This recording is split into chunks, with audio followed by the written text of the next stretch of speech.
class, we are going to go ahead and start back up where we left off. Now we are looking at section 3 and our assignment for this week. We are looking at completing a one sample t-test. What we are doing is we are doing a hypothesis test to see if the average length of stay for the MS-DRG 291, which is one of the DRG codes in our data set, is different than the national standard. And we're obtaining that national Medicare length of stay from the HCUP website. You guys have had a little bit of experience now working with the HCUP website and obtaining information. So we're going to do that again today. So one of the first things you need to do with your own data set, with the data that we have here, is if you'll notice in our DRG column, we have multiple DRGs in our data set. So I am going to freeze the top row so I can scroll through.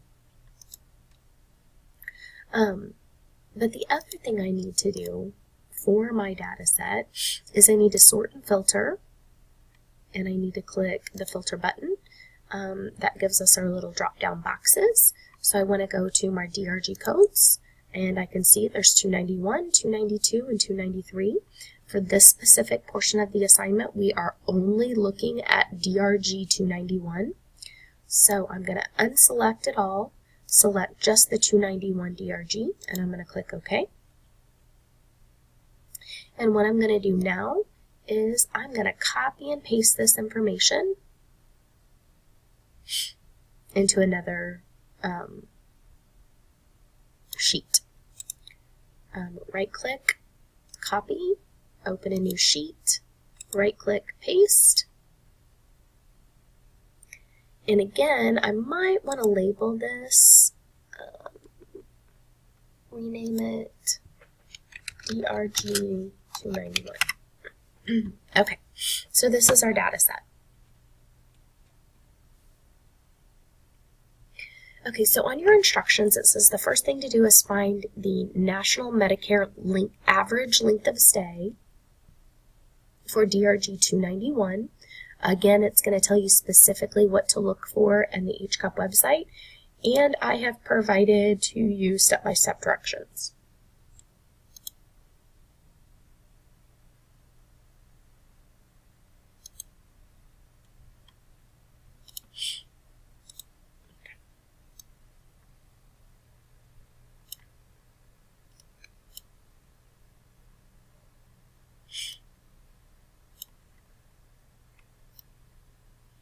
Try to squeeze this all in the frame here. We are wanting to create a new analysis. Inpatient, we want descriptive statistics. We're going to go 2012 to make sure everybody's looking at the same information. And we want, yes, statistics about a specific condition or disease. And I'm going to move this up a little bit. We need to choose our classification system. Remember, we are looking at DRGs, MS-DRGs, and I want my code. So I want 291, which we know is heart failure and shock with major complication and comorbidity. And then we want to create our analysis. And we need to accept the terms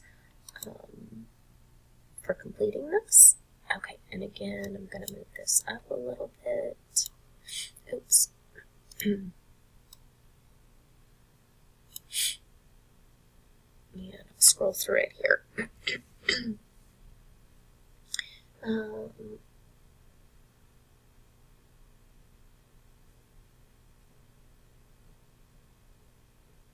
We need outcomes and measures. We want length of stay. Remember what we're looking at this time is length of stay.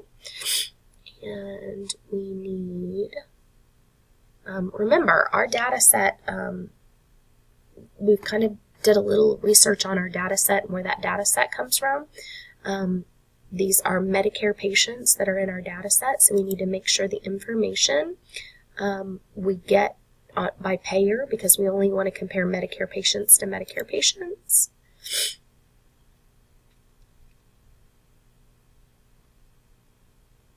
And I think that should be all we need. And then you need to click the Submit Request in the bottom. Okay, so if we look, let me shrink this back down a little bit here. If we look, it gives all discharges and the average length of stay, and then it gives the average length of stay by payer. Remember, our data set consists of strictly Medicare patients, so we want to make sure we're comparing Medicare patients' length of stay to Medicare patients' length of stay. So the average length of stay for DRG 291 for Medicare patients is 5.9.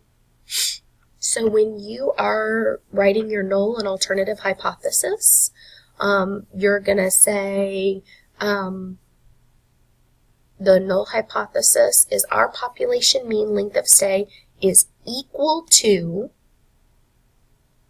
the national Medicare length of stay, which is 5.9. The alternative hypothesis would be that those two things are not equal. We set our appropriate alpha level. Remember, we talked about this last week. Our alpha level is always 0.05, but since we use a test statistic of equal or not equal, that means it's going to be two-sided. So we have to divide that 0.05 by 2. Or, yeah, 0.05 by 2. And we'll talk about where to look that information up in our textbook. So now the next step we need to take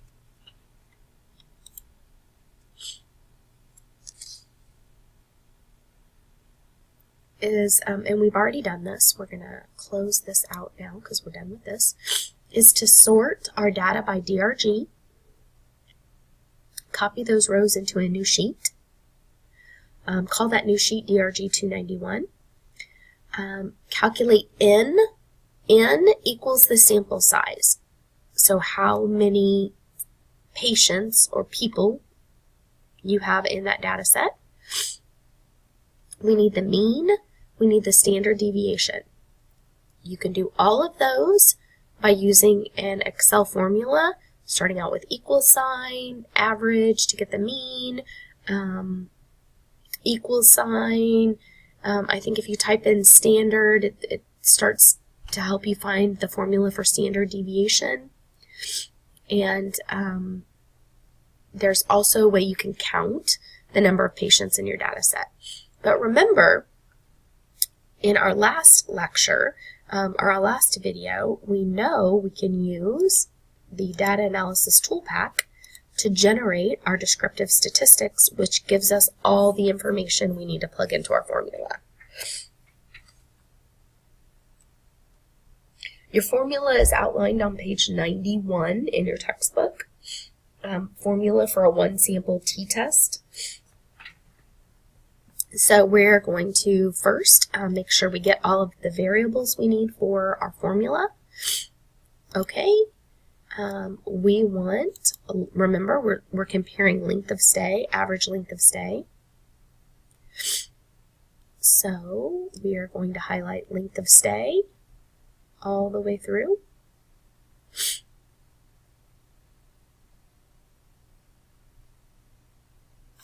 Okay, and we have our labels in the first row. We need to decide where we want our output. Oh, I clicked out of it too fast.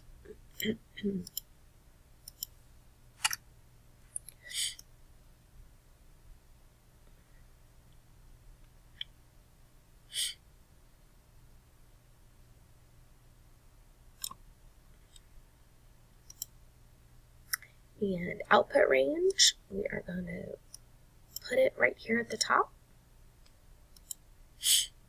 And again, we want all the same information, summary statistics, confidence level, the largest and the smallest, and we're going to click OK. Okay, so here we are going to, the first thing we're going to do is we really only need it out to about 2 decimal places. So what we're going to do is we are, oops, wrong.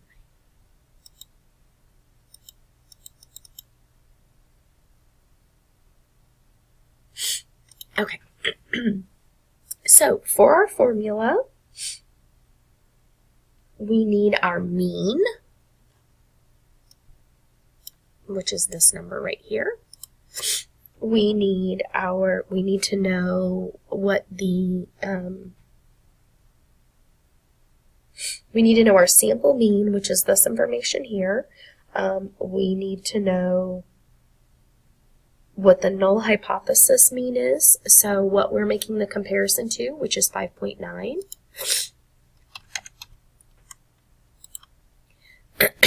And we need our standard deviation. We have our standard deviation right here.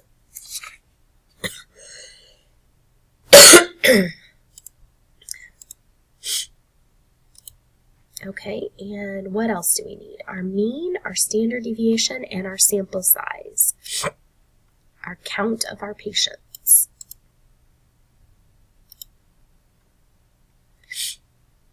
And actually, you'll just use the count as a whole number, the 165. So now what we'll do is take this information, the 8.83, the 6.9, the 165, and the 59, and we'll plug that into our formula that's listed on page 91 in your textbook. So what you'll do is you'll do those calculations. My suggestion to you is that once you get to the point where you're doing your work and you're making your calculations, if you want to verify that you've gotten that correctly, you need to send an email to me and say, this is what I got for my t-statistic for section 3 on our homework assignment. Is this correct? Then what you need to do, the next step, is comparing your t-statistic to your critical value for your 2-sided t-test. And our degrees of freedom are going to be our sample size minus 1. So again, the distribution of the critical values is laid out in your textbook on page 93. Our sample size is 165. Subtract 1, that's going to be 164. That's going to be our degrees of freedom. That's in the column, the left-hand column in table 5.1. And if you'll notice, that column just goes to 100. So it goes from 1 to 10 to 15, 20, 25, 30, 35, and then it jumps to 50. Then it jumps to 100. And if you saw the next entry in that table, it's going to jump all the way to 1,000. So what we have to do is use the degrees of freedom that is closest to our sample size. So 165 minus 1 would be 164. Is it closer to 100 or is it closer to 1,000? It's going to be closer to 100. And we are using an alpha level of 0.025. So our critical value for this assignment is 1.984 to negative 1.984. Oops.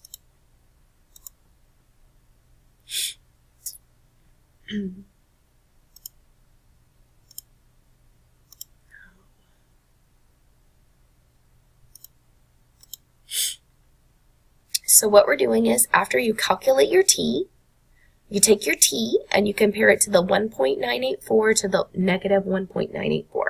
If it's greater than 1.984 or less than a negative 1.984, And then you would reject your null hypothesis and conclude that the length of stay for your population is more extreme than the national rate, or that national statistic. If your t-statistic falls within the range of 1.984 to a negative 1.984, you would not reject your null hypothesis, and you would conclude that there is no statistical difference between the two rates, between the two average length of stays. That's the conclusion that you have to come to. Compare your t-statistic to the critical value range. Is it outside the range? You would not accept your null hypothesis and conclude that it's more extreme. If it falls within the range, you would accept your null hypothesis and conclude that there is no statistical difference between the two average length of stays. That needs to be your final statement. Again, I don't want you to submit your Excel file. I want you to copy and paste your descriptive statistics. I want you to show me in your own way how you came to your conclusion. I want you to show me what your t-statistic is. I want you to tell me how it compared to your critical value. And I want you to tell me what that means for your data set. Because we're comparing our average length of stay to that national rate, to that national